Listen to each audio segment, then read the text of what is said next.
How are we doing, folks? Welcome back to the Nightmare Cabin. I'm going to be doing a retrospective for you, and I've been meaning to do this for ages, and I'm finally got round to doing it. So I'm quite keen to get cracking. So yeah, let's get into it. Forbidden, we're going to be talking about tonight.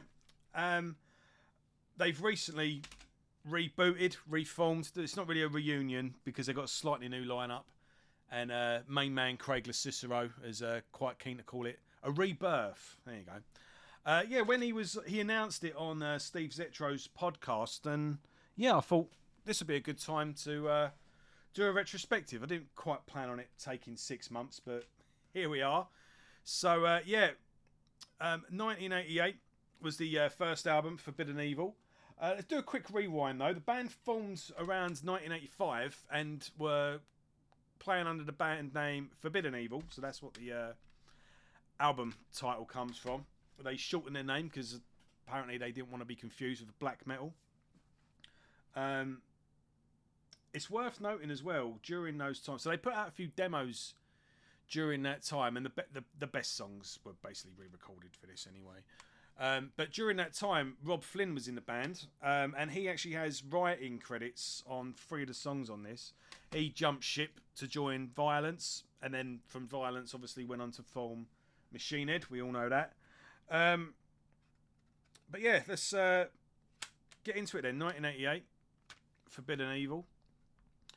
Let's quickly go through the lineup. So you've got Russ Anderson on vocals, Craig Cicero on guitars, he's the main man. Glenn Alveleris, I think sorry if I've butchered that name. Matt Camacho on bass and Paul Bostoff on drums. So straight away, that's 2 big names that Forbidden's given us. Paul Bostoff obviously went on to drum in Slayer. He was in Testament for a bit as well. He was in Exodus for a bit. He's been in everyone for a while. But yeah, this is one of the classic thrash metal albums for my money. Certainly one of the classic debuts. And I remember, must be last year sometimes, I was interviewing Christian Harvard from Eccentrics, and I was asking him what his favourite thrash metal. Well, no, I was asking what his 5 favourite albums were at the end of the interview. And yeah, we got talking about, and he went, for my money, he went like, people talk about Master of Puppets and Rain in Blood and all the rest of it. My favourite thrash metal album is Forbidden Evil. He's like, that's the album I always return to. But what is it, about 45 minutes? It's everything you want from a debut album, really. It's 42 minutes, sorry, but it's got all the piss and vinegar and fire and enthusiasm and energy you want from a well-crafted, chiselled debut album. I mean, this would have been their set for how many years, so they would have known the songs off by heart. Chalice of Blood as that unmistakable sort of frantic beginning, that Chalice of Blood. It's just a classic. You don't need me to sing that one to you. But Off the Edge is another great one for bass intro. And it leads into that sort of slow climbing build up, and into sort of straight ahead thrash, and the bouncy rhythm during the verse, during that little Johnny, da, da, da, da, da, da, da, and then it kicks into that bam bam bam bam bam, I'm on the edge. Awesome song. Through the Eyes of Glass is my favourite. This is superb. I love that main riff that runs through it. It's got a fantastic melodic solo as well. For my money, that's my favourite track on the album. Follow Me is another great one. Big grand intro, big catchy riffs, big build up, and then in the same vein as Master of Puppets, actually, that song. It kind of reminds me of that a little bit. But yeah, this album is so good that they played it in full on this latest tour, this reunion reboot tour that they're doing. And they didn't even have to announce it that they were doing it in full. And they didn't even have to do it in order either, because they were opening with Follow Me, the closing track. And that is, again, like I said, it's Master of Puppets with a big intro, a big thing. Great song. And yeah, it can be played backwards in any order and all the rest of it. Yeah, we're hitting the ground running with this one. Russ Anderson's got a fantastic voice as well. And he gets better as the catalogue goes on. But he's got that sort of Rush Rough Edge. It kind of sounds like Tom Araya, but he can hit higher notes. He's got like a sort of like a Bruce Dickinson, Joey Belladonna sort of. What's the word? He can project his voice, but he has that kind of rough edge that Tom Araya has. But yeah, right. Moving on to 1990, and Tim Calvert joins on guitar, who sadly is no longer with us. Tim as well would go on to join Nevermore and do a Dreaming Neon Black classic album. Let's put that back quickly. So yeah, of course, it's a second album, so starts with a obligatory acoustic intro. Infinite is a Infinite, yeah. You have the introduction song, and then we go into Infinite. It's pretty apparent on this first song that the band, they're more refined, they're sort of tighter, and the way the songs are structured, it's like a best analogy I can have. If take a trainer and then you pull the laces and then everything, it all just tightens up. That's how it feels on this album. Everything just feels tidier. But there's more experimentation with the song structures. I wouldn't go so far as to say, and Justice for All or anything like that, but you can tell that they're tighter and messing about with song structures a bit more on this. But yeah, Infinite, great song. Again, catchy choruses, blistering solos as always. Out of Body. That song for the squad is a demon in my mind. Out of body, out of mind. Fucking great. Step by Step is one of my favourite songs as well.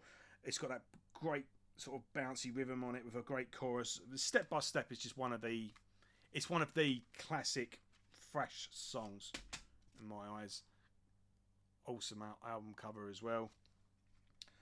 Twisted Into Form is quite thrashy, the title track, but there's a bit of, this is where the sort of progression feel sort of comes into it about halfway in.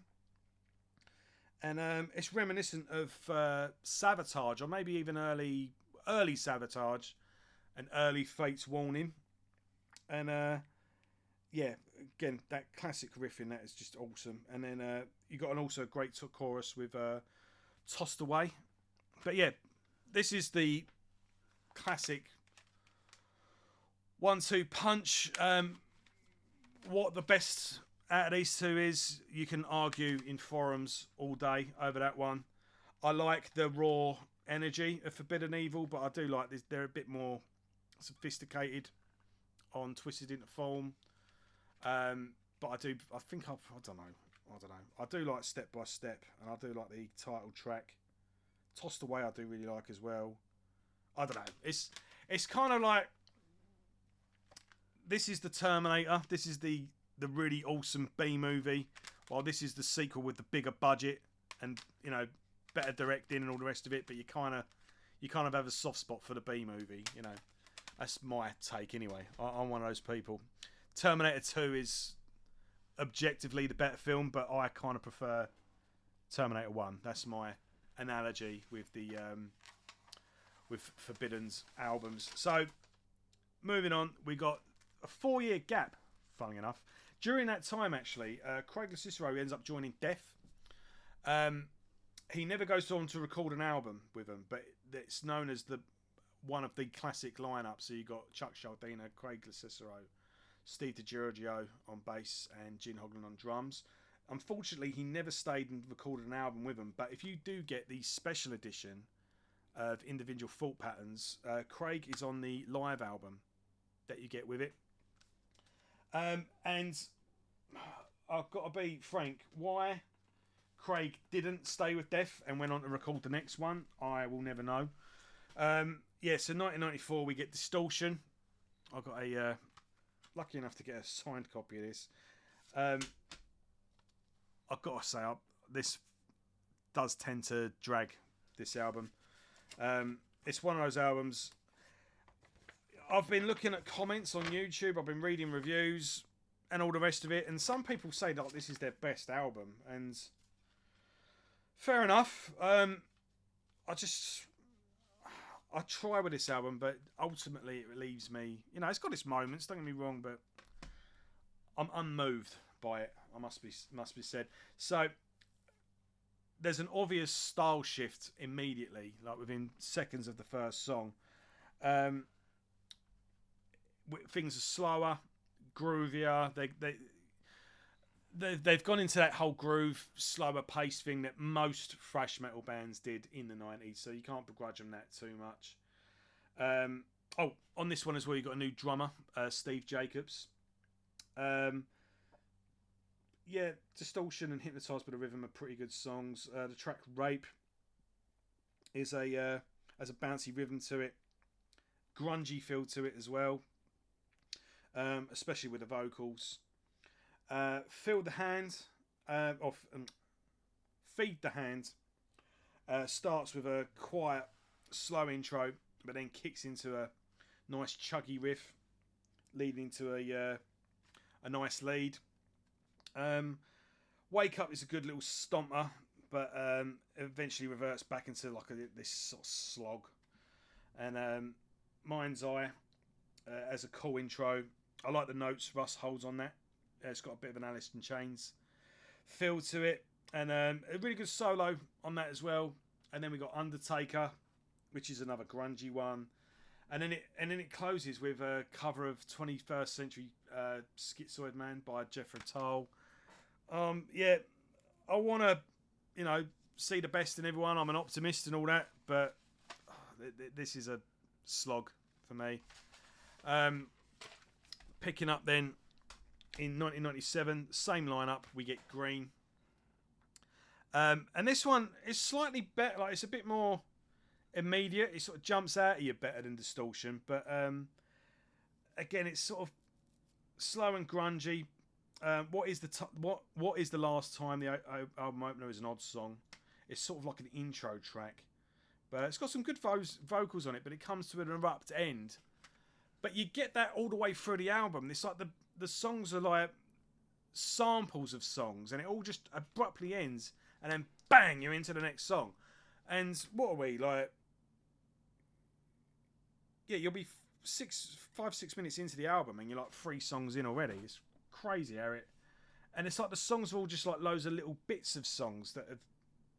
Yeah, it's odd how it works, but Green is a choppy, chuggy little number with a big soaring chorus. In all fairness, it's got like this tribal drum loop, drum beat on it. But yeah, there's no pauses between songs. It's just straight into the next one, Fat is a good one. Turns to Rage is quiet verse with sort of these muffled vocals. There's another thing that they all did in the 80s is in the 90s, where there'd be like this, it'd be sort of chugging along, and they'll have like this scratched sort of vocal, like they're singing through a megaphone. You get that as well, and then it will kick into like this big chorus.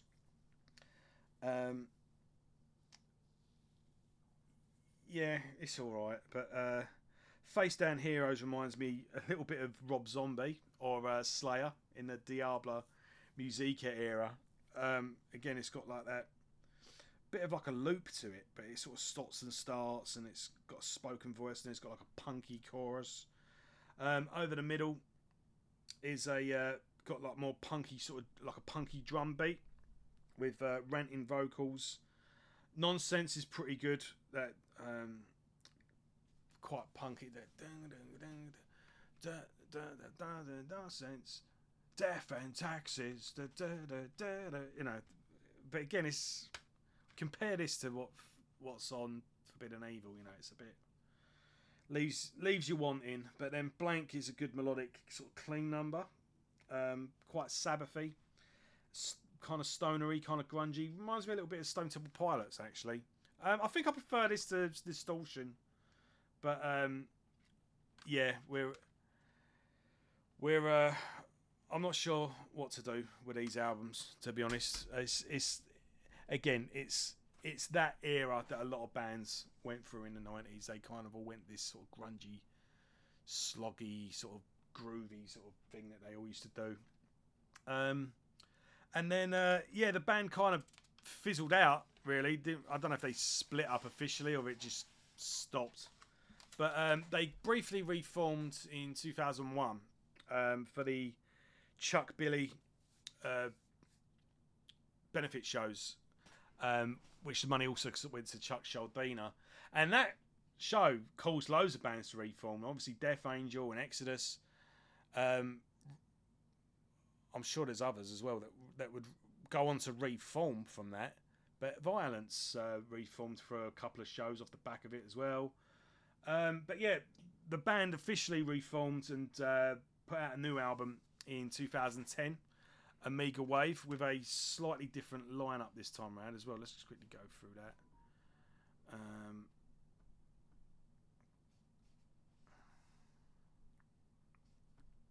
Oh, it's worth noting as well, between Forbidden and Forbidden Evil, you got an EP live at the Dynamo. I've not got the EP on its own, but the tracks, if you keep an eye out, you get that as bonus tracks on Twisted on the Form. This is the Century Media edition. So anyway, 2010 Amiga Wave. So Russ Anderson is back on vocals. You've got Craig Cicero on guitar as usual. Steve Smyth has now joined on guitar. Mike Camacho is still on bass, and Mark Hernandez is on drums. And right, here's a slightly controversial take. This is my favourite album. It's an hour long, and you could say it could be a song or two shorter, but if that's as bad as it gets, I'm happy with that. This is just an awesome album, and it feels like they're revisiting the first two albums, picking up what they've learned from these two. What didn't quite work on these albums has been disregarded, and what they've learned from it has been applied to these two. Upside down. And that's the best way I can describe it. And it's a shame because around that time you had the Testament put out More Than Meets the Eye, and I think Exodus put out an album around that time. I think that might have been the second one they did with Rob Dukes, but there was a lot of thrash metal bands. Death Angel, certainly. I think that was Ultraviolent. No, Killing Season came out around that time. And a lot of thrash metal bands were enjoying a resurgence. And this was just as good as the albums that were coming out from that time. But for some reason, it was one and done. While the others carried on. But Forsaken at the Gates, fantastic solo at the beginning. You know the way it opens and then I'm singing the whole thing now. But yeah, great thrash metal with big soaring vocals in the chorus. Overthrow kind of picks up. It's all like a stomping rhythm. Again, big soaring chorus. Russ Anderson sings his arse off on this album, and this is the best vocal performance he ever did. Beautiful solo in Overthrow as well. Adapt or Die is the same again. Good thrash metal interwoven with classic metal. Swine is when we come back to sort of the grunge style. It's a bit of a slow number, but it's, again, this time round, it's really good. It really works. It's groovy. It's, you know, that I am. It's just hooky and catches. It's catchy as hell. Then you've got Dragging My Casket that has this classic whoa, whoa, and it's just it's a slow burner of a number, but it's full of atmosphere and it's just really good. Then you've got Hypnosis, which again, that has got a great chorus with like sort of thrashy verses that goes into like this big chorus. I'm trying to get the fucking chorus in my head now, thinking of it. It kind of slows down, but then just kicks in. Awesome. It's great song. So you got them two in the middle, and then Every song on this is great, but then the title track, Amiga Wave, which they did a video for, that could easily have been on Twisted Into Form. But yeah, it just feels like everything about the band was just encapsulated in one album, and it's good that they reformed and did the album that I think they had the potential to do with these four. It's like they really hit the ground running with a statement of intent that was forbidden evil. Then they really come together on Twisted Into Form, and then they kind of just lost momentum with Distortion and Green. And I don't know, the potential that was there was realised in this album, and what they kind of learned on these two albums was applied here nicely. And it's a perfect mixture of thrash and classic metal, and everyone is on top form. It's just a great collection of songs. And now I'm seeing these shows with the new lineup. So they got a new singer. Let's go for the new lineup, actually. Let's see who's in them. So they've been doing festivals this year, and so yeah, you've got Craig Licerio on guitar, Matt Camacho on bass. So they're the two that have been in it all the way through. Steve Smyth, who did he do Forbidden Evil? I did say, didn't I? Yeah, he was on Amiga Wave. And then hold up. Yeah, so now we've got a new singer and a new drummer. So Chris Kontos, who was famously drummed on the first Machine Head album. He was in Testament for a little bit as well. He was in Conqueror. He's now on drums. And you got Norman Skinner on vocals. And mate, he is kicking ass. He I've watched a couple of different shows with him now, and it's looking good. I think I'm looking forward to this, to them doing a new album, and I wanted to get reacquainted with the albums on the off chance that they play the UK, you know, and I'm looking forward to it.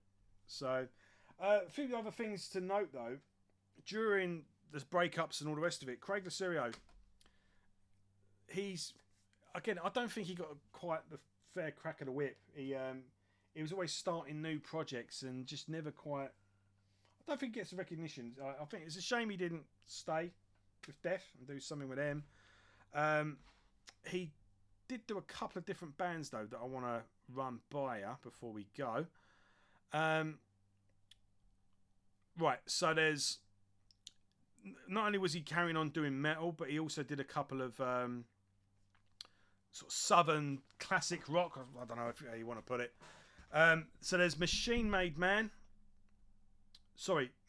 God. Man-Made God. I can't find that CD anywhere, and I've been looking for it all day. It's here, looking straight at me, and I know as soon as I finish recording this, it's going to be like there. But I can't find it. But it's not bad. Good album. However, the one you really want is Spiral Arms. If you like your Leonard Skinner, if you like your, I don't know, your maybe a bit of Clutch. If you just like good metal flavoured rock music, whiskey flavoured, southern drawl, you know, songs about freedom and whiskey and all that good stuff, definitely check this out. This is a fucking awesome album. And also he did a band called Demonica. I hope I pronounced that right. And what was the album they did? Demonstrous. Now this is Craig Licerio and Hank. Let's quickly look it up. I want to get his name right. Hank Sherman from Merciful Fate. So how's that for a lineup? Two guitarists. You got a pretty impressive lineup on this actually. Mark Hernandez on drums as well, and who was on bass? The guy from Denner Sherman, and then on vocals, I might as well don't leave anyone out. Klaus Hansen. I don't recognise anything else he's been in, to be honest. Oh, he was in Artillery. Oh no, he's the guest vocals for Artillery. But yeah, this is a really underrated album. This is well worth getting, and you can. I got mine at this on Amazon, and they were practically giving it away. But yeah, if you like good, dark flavoured, thrash metal with a classic metal feel to it, think Testament, think Exodus, think Forbidden. Slightly death metal tinged in places, but it's quite melodic in places as well.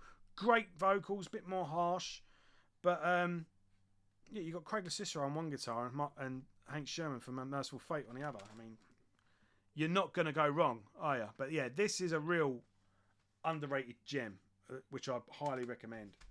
So yeah, I'm really looking forward to the new lineup. I'm looking forward to seeing them. I'm hoping to see it. I'm looking forward to seeing a new album, and I'm glad I've got to get refreshed with these albums. So yeah, let's go through it then. Distortion and Green are, I'd say, for collectors only, but they've got their defenders. A lot of people stand by these albums. If you look on Metal Archives, look up these albums on YouTube, look in the comments. People do really like these albums, so maybe it's just me.